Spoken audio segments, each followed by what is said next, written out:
সকল দর্শক শ্রোতাকে আন্তরিক শুভেচ্ছা জানিয়ে শুরু করতেছি আজকের আমাদের মৎস্যকুঠিরের বিশেষ আয়োজন। সেটা হচ্ছে যে প্রশ্ন উত্তর পর্ব বলা যাবে না, তবে বিভিন্ন প্রশ্ন যেটা হোয়াটসঅ্যাপ মেসেঞ্জারে আসতেছে তার উপরে ভিত্তি করে আমি কিছু বিষয় আজকে আলোচনা করব। সেটা হচ্ছে বোর্ডে আমি দেখাবো যে আসলে কিভাবে আমরা কিছু বিষয়কে নিয়ন্ত্রণ করতে পারি, অর্থাৎ অ্যামোনিয়া নিয়ন্ত্রণ করতে পারি। আসলে অ্যামোনিয়া নিয়ন্ত্রণের বিষয়টার আগে আমি বলবো যে আসলে আজকে অ্যামোনিয়া কেন, অন্যগুলো নয় কেন। তো আমার এখানে যেগুলো কোশ্চেনগুলো আসছে যে অ্যামোনিয়া নিয়ন্ত্রণ প্রায় 15 দিন থেকে হচ্ছে না, একটা নির্দিষ্ট লেভেলে হচ্ছে, অর্থাৎ কম হচ্ছে। অ্যামোনিয়া নিয়ন্ত্রণ হচ্ছে অর্থাৎ বাড়তেছে না, বাট একেবারে কমপ্লিট হচ্ছে না, এটা একটা বিষয়। মাছ খাচ্ছে না, তো মাছ কেন খাচ্ছে না এর অনেকগুলো বিষয় আছে, আমি নামগুলো বলবো না। এরপর আছে ট্যাঙ্কের সেটআপ বা কস্টিং নিয়ে একটা প্রশ্ন ছিল যে তার 4টা ট্যাঙ্ক করতে হবে 17,000 লিটার করে, 4টা ট্যাঙ্কের বা এ ধরনের। তো সেখানে কিছু আলোচনা হয়েছে যে আপনি 17,000 কেন করবেন। তো তিনি আমাকে বললেন যে ঠিক আছে স্যার, আপনি তাহলে একটা বিষয়ে আমাদেরকে প্রেসক্রাইব করেন যে আসলে কত কস্টিং হবে, 4টা ট্যাঙ্ক করবো প্রাথমিক পর্যায়ে, পরে 20টা ট্যাঙ্ক হবে। এবং এই বিষয়গুলো তার এই প্রাথমিক স্টেজে কনভার্ট হবে। এরপরে হচ্ছে যে ইন্টারভিউ নেওয়া নিয়ে কথা, এই বিষয়ে আমি কথা বললাম না। প্লাস আরও কিছু বিষয় আছে যে water preparation, ammonia control, disease management এবং যেটা বললাম মাছ বড় না হওয়া। তো এখানে যেটা আমরা বায়োফ্লক ফিশ ফার্মিংয়ে এসছি অথচ অ্যামোনিয়া কন্ট্রোল করতে পারবো না, এটা হতে পারে না। বায়োফ্লক ফিশ ফার্মিংয়ের যে কনসেপ্টটা সেটা হচ্ছে যে আপনার ওয়েস্ট ম্যানেজমেন্টকে কন্ট্রোল করতে পারা। ওয়েস্ট ম্যানেজমেন্টের মধ্যে অ্যামোনিয়া হচ্ছে সবচেয়ে বড়, এরপরে আছে হচ্ছে sludge management, that is source of disease. এরকমভাবে আমরা যদি চিন্তা করি তাহলে পরে দেখা যাবে যে আসলে ইনিশিয়ালি আমরা বায়োফ্লক ফিশ ফার্মিং অ্যামোনিয়াকে কীভাবে কন্ট্রোল করব এবং কন্ট্রোল করে কী করব, যেটা বারবার বলা হচ্ছে যে আমরা সিঙ্গেল সেল বিশিষ্ট যে হেটারোট্রপিক ব্যাকটেরিয়া আছে থেকে মাল্টিপ্লিকেশনের মাধ্যমে, জেনারেশনের মাধ্যমে আমরা ফ্লকে কনভার্ট করব।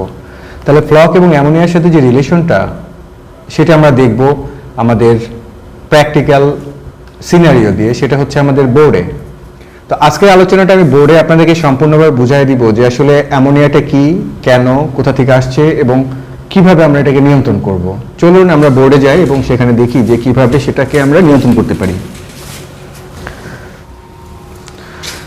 আমি বলছিলাম যে অ্যামোনিয়া নিয়ন্ত্রণের বিষয়টা, সেটা হচ্ছে যে আমরা এখানে বোর্ডে বিষয়টাকে খুব পরিষ্কার ধারণা দেওয়ার জন্য বোর্ডে আসা হয়েছে। মূল বিষয়টা হচ্ছে যে আমরা অ্যামোনিয়াটা কোথায় পাবো, অ্যামোনিয়াটা আমরা কিভাবে নিয়ন্ত্রণ করব। তো আমরা এখানে বায়োফ্লক ফিশ ফার্মিংয়ে যদি আমরা বলি this is biofloc fish farming, that is biofloc fish farming,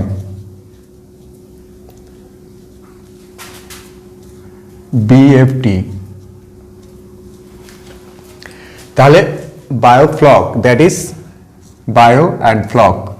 তো বায়োফ্লক মিন্স যেটা হচ্ছে যে একটা ফ্লক তৈরি হবে যেটা বায়ো জীবন সম্পর্কীয় একটা ফ্লক, অর্থাৎ এটা একটা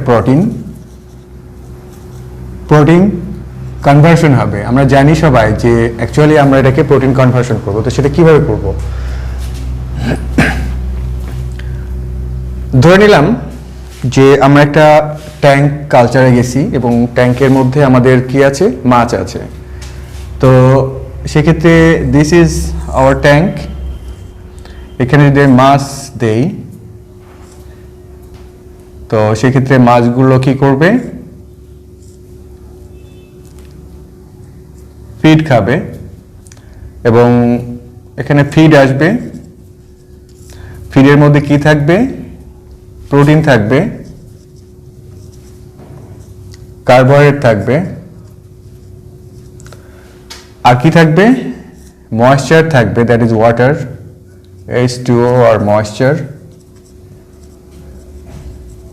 আর কি থাকবে, অ্যাশ থাকবে। তো এরকম আরো কিছু আছে, দ্যাট ইজ দ্য প্রোটিন। এই প্রোটিনটা আমরা এখানে কাজ করবে, কে করবে, এটাকে ফিড হিসাবে কনজিউম করবে কে, মাছ।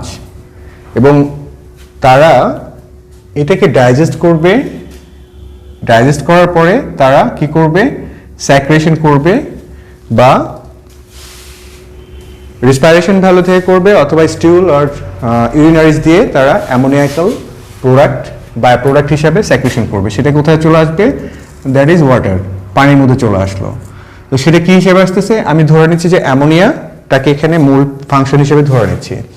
তো সেটা কি আসতেছে? আসতেছে হচ্ছে ammonia NH3. It is danger for fish health. আমরা জানি যে একটা নির্দিষ্ট টেম্পারেচারে নির্দিষ্ট পরিমাণ অ্যামোনিয়া এখানে দ্রবীভূত হতে পারে। তাহলে পরে আমরা যখন এখানে দেখে নিচ্ছি যে আমরা বায়োফ্লক ফিশ কালচারে যারা আছেন এবং যারা নতুন আসতে চাচ্ছেন, তো এক্ষেত্রে আমরা দেখেছি যে সেটা আমাদের অ্যাকচুয়ালি এই অ্যামোনিয়া যেটা সেটাকে আমরা ট্যান হিসাবে চিহ্নিত করতেছি। এটা কি কি আছে এখানে? NH3, এটা হচ্ছে আমার ডেঞ্জার। আর এর সঙ্গে কি আছে আমার? এর সঙ্গে আছে হচ্ছে অ্যামোনিয়াম আয়ন।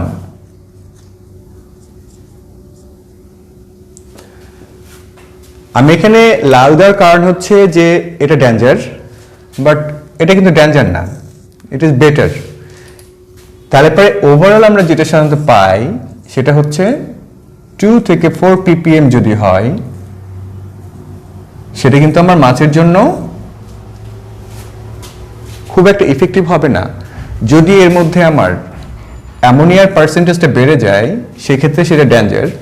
যদি আমার টোটাল ভলিউম এটা যদি হয় তাহলে পরে এটা 5 ml to 6 ml বা 8 ml কোনো সমস্যা নাই। আমি আমার কালচারে আমি প্রপার অ্যামোনিয়াম যৌগ দিয়ে আমি ফ্লক প্রিপারেশন করেছি। সেখানে দেখা গেছে আমি 30 ppm, মোর দেন 30 ppm ট্যান ভ্যালু রেখে মাছকে খুব ভালো মতন বাঁচায় রাখতে সক্ষম হয়েছি। এবং আমি এখান থেকে বলতে পারি যে আমরা যে অ্যামোনিয়াকাল যে চার্ট আছে টেম্পারেচার এবং পিএইচ এর উপরে ভিত্তি করে, তো সেটা যদি আমি বলতে যাই সেটা অন্য একটা বিষয় বলা যেতে পারে, বাট এখানে আমি যেটা বলবো সেটা হচ্ছে যে আমরা অ্যামোনিয়া নিয়ন্ত্রণ করব। তাহলে আমরা অ্যামোনিয়াম নিয়ন্ত্রণ করব কোনটা? That is this portion of ammonium. তাহলে এটা আসছে কোত্থেকে? আমার ফিশ ফিড থেকে আসতেছে, এবং ফিড যখন কনজিউম করতেছে তখন আমার এই বিষয়টাকে আমার ধরে নিচ্ছি। তাহলে পরে এখন বায়োফ্লক ফিশ ফার্মিংটা এখানে আমাদের এই ওয়েস্ট ম্যানেজমেন্টটাকে এখানে প্রিফার করছে কিভাবে, যে আমরা এটাকে কিভাবে নিউট্রালাইজ করব। তো এখন আমরা কথা বলবো হচ্ছে সেই বিষয়টা নিয়েই, যে বায়োফ্লক ফিশ ফার্মিংটা অ্যাকচুয়ালি ফ্লক মুডে আমরা কাজ করব, এবং সেখানে যে বিষয়টা কাজ করবে আমরা নাইট্রিফাইং ব্যাকটেরিয়া নিয়ে এখন কথা বলছি অনেকে, এবং অ্যামোনিয়া নিয়ন্ত্রণের জন্য অ্যামোনিয়া আমরা অনেকগুলো ওয়েতে নিয়ন্ত্রণ করতে পারি, তার মধ্যে নাইট্রিফাইং ব্যাকটেরিয়া যেতে পারে। আমরা এর আগে বায়োফ্লক ফিশ ফার্মিং আসলে থার্ড স্টেজ ইমপ্রুভমেন্ট একটা প্রোগ্রাম, যেখানে আমরা আজকে প্রোবায়োটিকের ব্যবহারগুলো করতেছি। এছাড়াও আমরা জিওলাইট ইউজ করতাম একটা সময়ে, বাট জিওলাইট ইনিশিয়াল স্টেজে সেটা কভার করবে, বাট প্রপারলি এটা আমাদের কাজ করবে না। সেক্ষেত্রে আমরা আলোচনায় চলে যাই যে আমরা কিভাবে অ্যামোনিয়া নিয়ন্ত্রণ করব। আমরা জানি যে প্রোবায়োটিক্স ইউজের মাধ্যমে আমরা বিভিন্ন ধরনের প্রোবায়োটিক থাকতে পারে, হেটারোট্রপিক এবং নাইট্রিফাইং বোথ টাইপ ব্যাকটেরিয়া আমাদের অ্যামোনিয়া নিয়ন্ত্রণ করতে সক্ষম। তো এখন আমরা যেটা করব বায়োফ্লক ফিশ ফার্মিং মূলত যেটা হচ্ছে সেটা হচ্ছে যে আমরা হেটারোট্রপিকের বিষয়টাকে এখানে চিহ্নিত করব, আর প্রোবায়োটিকগুলোর নাম আমি পরে আলোচনা করি। তাহলে অ্যামোনিয়া নিয়ন্ত্রণের মূল কনসেপ্টটা কি? ফার্স্টলি একটা প্রোবায়োটিক্স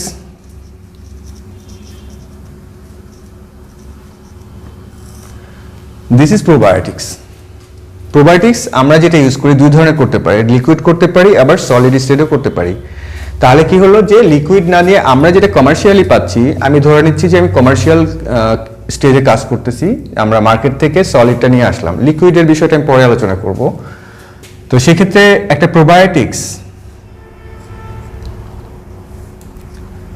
যেটা স্পোর আকারে আছে, দ্যাট ইজ স্পোর ফর্মে আছে, অর্থাৎ সুপ্ত অবস্থায় আছে। তো সেই ক্ষেত্রে আমাকে একে জাগাইতে হবে। একটা হেটারোট্রপিক ব্যাকটেরিয়া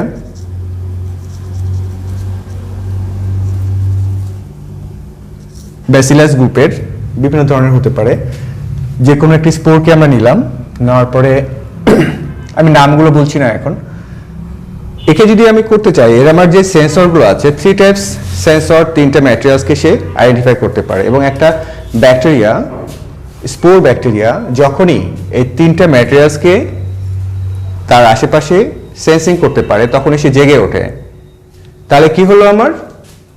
একটা প্রোবায়োটিক্সের যে সেন্সর আমরা যদি চিন্তা করি, সেক্ষেত্রে নাম্বার 1 হচ্ছে অর্গানিক কার্বন, 2 নম্বর হচ্ছে অক্সিজেন, এবং 3 নম্বর হচ্ছে আমার নাইট্রোজেন সোর্স।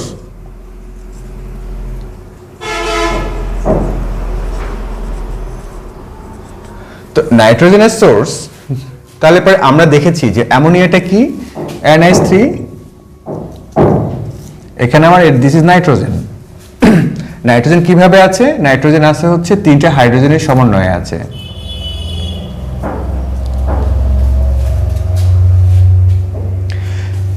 এই নাইট্রোজেন সোর্সটা তার এখানে ম্যান্ডেটরি।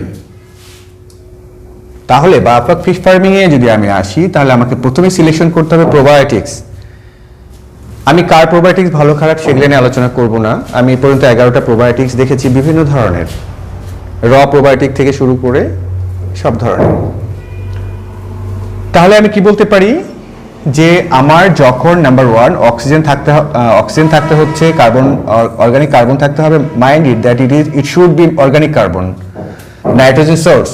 তাহলে অ্যামোনিয়া আমার থাকতেই হচ্ছে। অর্থাৎ আমি ফিশ ফার্মিং করতে গেলে আমার জন্য সবচেয়ে বড় যে ব্যারিয়ারটা অ্যামোনিয়া, সে অ্যামোনিয়াটা আমার অবশ্যই থাকতে হচ্ছে। কার জন্য?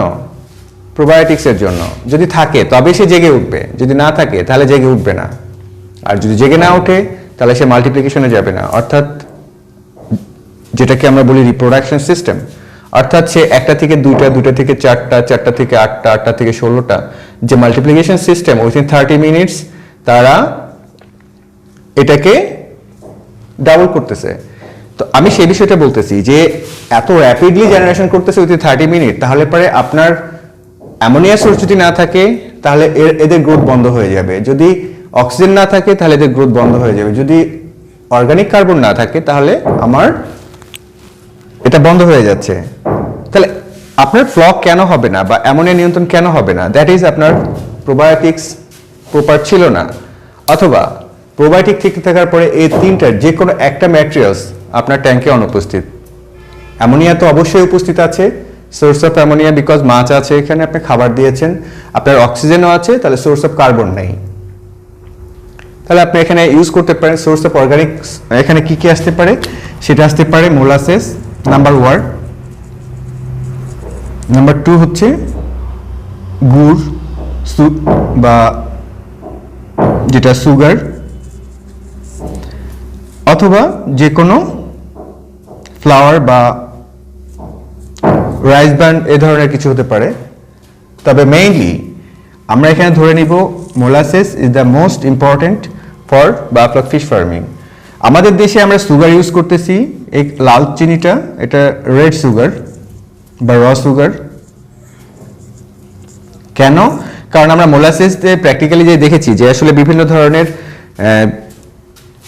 যারা বিক্রেতা তারা এর সঙ্গে অন্য কিছু মিলিয়ে দিতে পারেন এবং দীর্ঘ সময় এটাকে রাখার কারণে ফার্মেন্টেড হয়ে যেতে পারে, মিথেন, এখানে মিথেন গ্যাস প্রডিউস হতে পারে।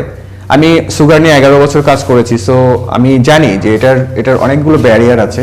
তো সেক্ষেত্রে আমি যেটা প্রিফার করতেছি সেটা হচ্ছে বাংলাদেশ, আমরা লাল সুগারটা ব্যবহার করতেছি। এবং আমি অনেকে আমার সঙ্গে যারা যোগাযোগ করেছে আমি তাদেরকে এই লাল সুগারের কথা বলেছি।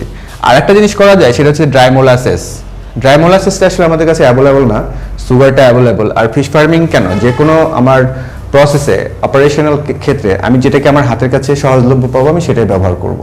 আপনারা সেটাই করতে পারেন। তাহলে এখানে আমি যেটা বলতে চাচ্ছি যে আপনি কিভাবে এই প্রোবায়োটিক্সটাকে অ্যাক্টিভ করবেন।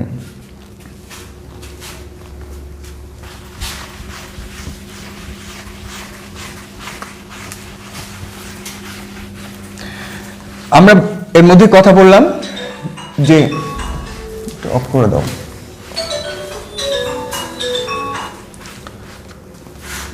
আমি যেটা বলছিলাম যে অ্যামোনিয়াকে কন্ট্রোল করব, কন্ট্রোল অফ অ্যামোনিয়া। এটার একটা সাইড বলেছিলাম অ্যামোনিয়াম আয়ন। অ্যামোনিয়াম আসলে আমরা অ্যাকোয়াকালচারের কথা যদি বলি, যদি আমরা পন্ড কালচারের দিকে যাই, তাহলে কিন্তু আমার এই অ্যামোনিয়ানটা কিন্তু বিভিন্নভাবে হতে পারে, দ্রবীভূত হতে পারে। আমি খালি বায়োফ্লক ফিশ ফার্মিং এর জন্য যদি বলি তাহলে একরকম ঘটনা হচ্ছে। যদি আমি অ্যাকোয়াকালচারের কথা বলি, যারা পুকুরে আছেন, পুকুরের ক্ষেত্রে কিন্তু বিষয়টা অন্যরকম হয়ে যেতে পারে। এখানে আমরা টিএসপি ইউজ করি, অথবা দেখা যাচ্ছে ইউরিয়া ইউজ করি, ইউরিয়া সাদা সার যেটা। তো সেই ক্ষেত্রে আমার কি হয়, এই অ্যামোনিয়ার সঙ্গে অ্যামোনিয়াম ফসফেট হতে পারে, এর সঙ্গে আমার ফসফেট যুক্ত হতে পারে, এই আয়নটা যুক্ত হতে পারে, এর সঙ্গে আমার সালফেট যুক্ত হতে পারে। যেগুলো আমার সেটা হচ্ছে নিউট্রিয়েন্ট ভ্যালু হিসেবে কাজ করতেছে আমার অ্যালগি বা আদার্স, যেটা হচ্ছে ফটোঅটোট্রফিকের বিষয়ের দিকে চলে যাবে। তো আজকে আমি শুধুমাত্র বায়োফ্লক ফিশ ফার্মিং এর কথা বলবো, পরে আমি অ্যাকোয়াকালচারের জন্য বা পন্ড কালচারের জন্য অ্যামোনিয়া কন্ট্রোলের বিষয়টা আমি আলাদাভাবে আপনাদের সামনে তুলে ধরবো। তাহলে এখন দেখা যাক যে আমি যদি আমার ট্যাঙ্কের কথা চিন্তা করি, তাহলে আমার ট্যাঙ্কে কি আছে, মাছ আছে। আমার ট্যাঙ্কে আমার যে বিষয়টা কাজ করবে সেটা হচ্ছে যে সিএন রেশিও, আমরা যেটা বলে থাকি, মুখস্থ একটা কথা চলে আসছে সবার মধ্যে, যে সিএন রেশিও। তো অ্যাকচুয়ালি বাংলাদেশে যে খাবার আমরা পাচ্ছি অ্যাভেলেবল না, আর যেখানে পাচ্ছি সেখানে প্রোটিন রেশিওটাও অনেক হাই। সো আমার এখানে একটা টাইমে গিয়ে ফ্লক ম্যানেজমেন্টে যে আমার ফ্লকের আধিক্য চলে আসবে। তো বায়োফ্লক ফিশ ফার্মিং এ এখন পর্যন্ত অনেক বিষয় ইমপ্রুভমেন্টের বিষয় আছে। তো সেগুলো নিয়ে আমরা কথা না বলে বরং বলতে পারি যে আপনারা প্রথমেই যেটা করবেন সেটা হচ্ছে যে একটা বালতি বা একটা যে কোনো একটা ড্রামের মধ্যে আপনি এখানে একটা পানি নেন, ফ্রেশ ওয়াটার।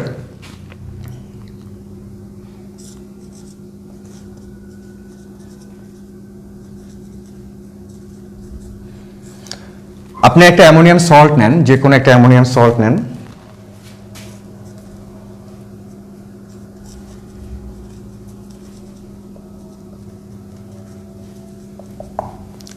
এর মধ্যে আপনি প্রোবায়োটিক দেন,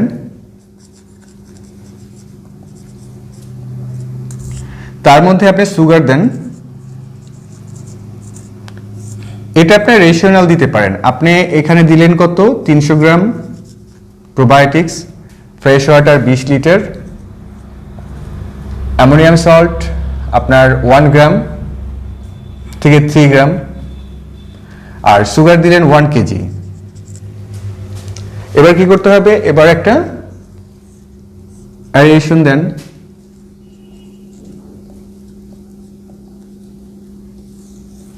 তাহলে আপনার যে সলিউশনটা হলো সেটা অবশ্যই কোনো এফসিও না, এটা হলো আপনার, আমি যেটা বলি, অ্যাক্টিভেশন অফ প্রোবায়োটিক্স। একটা প্রোবায়োটিককে আপনি কিভাবে অ্যাক্টিভেশন করবেন, অ্যাক্টিভেশন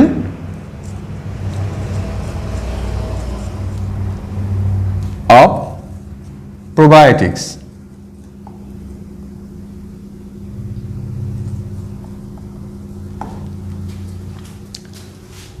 অ্যাক্টিভেশন অফ প্রোবায়োটিক্সটাকে যখন আমি এটাকে 30 মিনিট থেকে আমি এটাকে মিনিমাম 2 আওয়ার্স অ্যারেশন করব, ততক্ষণে কিন্তু এটা অ্যাক্টিভ হয়ে গেছে। Only 2 hours, more than 30 minute and minimum 1 hours, এর মধ্যেই কিন্তু আমার এটার অ্যাক্টিভেশন শুরু হয়ে গেছে। যদি এটাকে আমি 3 ঘন্টা এখানে রাখতে পারি বা 5 ঘন্টা এখানে রাখতে পারি, এই সলিউশনটা যদি আমি যে কোনো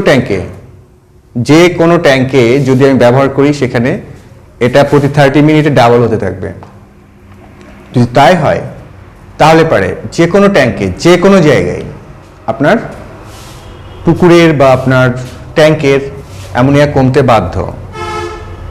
তাহলে আমি ওয়াটার প্রিপারেশনের জন্য যদি বলি, ওয়াটার প্রিপারেশন এবং অ্যামোনিয়া কন্ট্রোল, আমি আজকে যে কথাটা আপনাদের সামনে বললাম, এই কথাটা হয়তো আপনাদেরকে অনেকেই বলতে পারবে না বা বলে নাই আজ পর্যন্ত, বাট তারা একই কাজ করতেছে ডিফারেন্ট ওয়েতে, ডিফারেন্ট সিস্টেমে। একজন ট্রেনার বা একজন শিক্ষক সে সমস্ত স্টুডেন্টকে কিন্তু বোঝাতে সক্ষম না।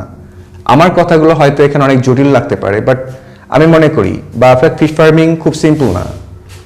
যদি কেউ একবার বুঝে যান দিস দ্য প্রসিডিউর, আমি এটা একটা এসওপি বানাচ্ছি, এসওপি মানে স্ট্যান্ডার্ড অপারেটিং প্রসিডিউর। তো এটাকে আমি কিভাবে প্রসিড করব, সামনের দিকে নেব, আমরা প্রসেস অপারেশনকে সলভ করব, হ্যান্ডলিং করতে সহজ হবে। আমি আধা ঘন্টার মধ্যে আমি ডিসিশন নিতে পারবো আমার ট্যাঙ্কের যে অ্যামোনিয়া আছে সেটাকে আমি এখান থেকে ইলিমিনেট করে দিব উইথিন 14 আওয়ার্স, 14 ঘন্টা থেকে 20 ঘন্টার মধ্যে 2 ppm না 5 ppm অ্যামোনিয়া যদি কোনো ট্যাঙ্কে থাকে, সেটা যদি 50,000 লিটারও হয়ে থাকে, সেটা যদি 1 লাখ লিটারও হয়ে থাকে, সেটা যদি 2 লাখ লিটারও ট্যাঙ্ক হয়ে থাকে, আমি আপনাদেরকে গ্যারান্টি দিয়ে বললাম রেশিওটি আপনি এই সিস্টেমটাকে যদি আপডেট করেন 30 মিনিটের মধ্যে না 12 ঘন্টার মধ্যে আপনার 5 ppm অ্যামোনিয়াকে সে জিরোতে নিয়ে আসতে সক্ষম, অথবা মিনিমাম সেফ গার্ডে নিয়ে আসতে সক্ষম। আপনাদের প্রশ্ন থাকতে পারে যে সিস্টেমটা আপনি আরো প্র্যাকটিক্যালি দেখাতে পারেন। হ্যাঁ, আমি দেখাতে পারি, বাট প্রতিটা জিনিসের একটা সিস্টেমের গোয়া আছে।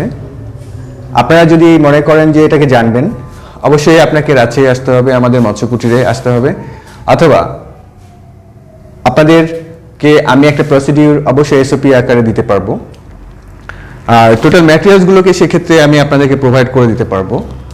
আর অ্যামোনিয়া কন্ট্রোলের বিষয়টা অবশ্যই সেক্ষেত্রে খুবই সিম্পল।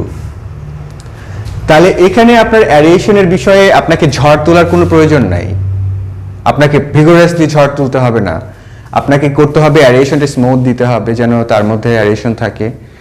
আর আমি যেটা বললাম সেটা হচ্ছে টোটালটাই ডিফারেন্ট একটা জায়গাতে করার জন্য, এই কারণেই বললাম যেন আপনার ট্যাঙ্কের মাছগুলো আপনার প্রোবায়োটিক্স দেওয়ার সঙ্গে সঙ্গে খেয়ে না ফেলে। যেহেতু এই প্রোবায়োটিক্স আমরা যেটা ব্যবহার করব এখানে, সেই প্রোবায়োটিকটা অবশ্যই খারাপ না, এটা হেল্পফুল ফর হেলথ, অবশ্যই স্বাস্থ্যের জন্য ভালো। আপনার যে কোনো প্রোবায়োটিক্সকে আপনার যেগুলো আমরা প্রোটিন তৈরি করার জন্য ব্যবহার করি, তো সেই ক্ষেত্রে আমাদের এটাকে আমরা খাওয়ানো মানে খাবারের সাথেও ইউজ করতে পারি। তো সেখানে বিভিন্ন ধরনের এখানে প্র্যাকটিক্যালি সিনারিও আছে। বা আপনার fish farming A to Z যারা বলে থাকেন যে তাদের কাছে আছে, আমি মনে করি তাদের মাত্র 5টা স্টেপ পরেই তাদের ঝুলি শূন্য হয়ে যাবে। বা আপনার ফিশ ফার্মিং নিয়ে আমি কে কি বলছে না বলছে, কোন চ্যানেল কি বলতেছে, I have no headache, I have no any headache. আমি কি করছি, আমি আমার মতো করে বাফলাক ফিশ ফার্মিং কে এস্টাবলিশ করতে চাচ্ছি, একটা প্রসিডিউর নিয়ে, এসওপি নিয়ে, এবং একটা ম্যানেজমেন্ট সিস্টেম দাঁড় করাতে যাচ্ছি। সো আপনাদের যদি এটা বুঝতে কোনো সমস্যা হয়ে থাকে, আমি আবারও এটাকে রিভিউ করব, আবারও রিভিউ করব, আবারও রিভিউ করব। তো সেক্ষেত্রে আমার যে আলোচনা সেটা ছিল অ্যামোনিয়া নিয়ন্ত্রণের ব্যবস্থাপনা। এবং এই এতটুকু কথা বলতে হয়তো আমাকে বিভিন্ন অ্যাঙ্গেল থেকে কথা বলতে, আমি অলরেডি অ্যাকোয়াকালচার নিয়ে চলে গেছিলাম। So I am sorry, very much sorry that এটা একটা ভাস্ট এরিয়া, আপনাদের দীর্ঘ সময় নিয়ে অবশ্যই দেখতে হবে। আপনারা যদি মনে করেন যে within 2 days biofloc fish farming training সম্পন্ন হয়ে যায়, সেটা না।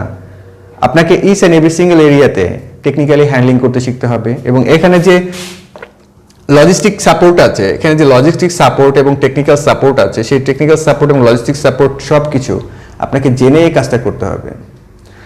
তো সবাই ভালো থাকবেন, সুস্থ থাকবেন। এ বলে আজকের আমার কথা এখানে শেষ করতেছি, আপনাদের সার্বিক সুস্থতা কামনা করে। আল্লাহ হাফেজ।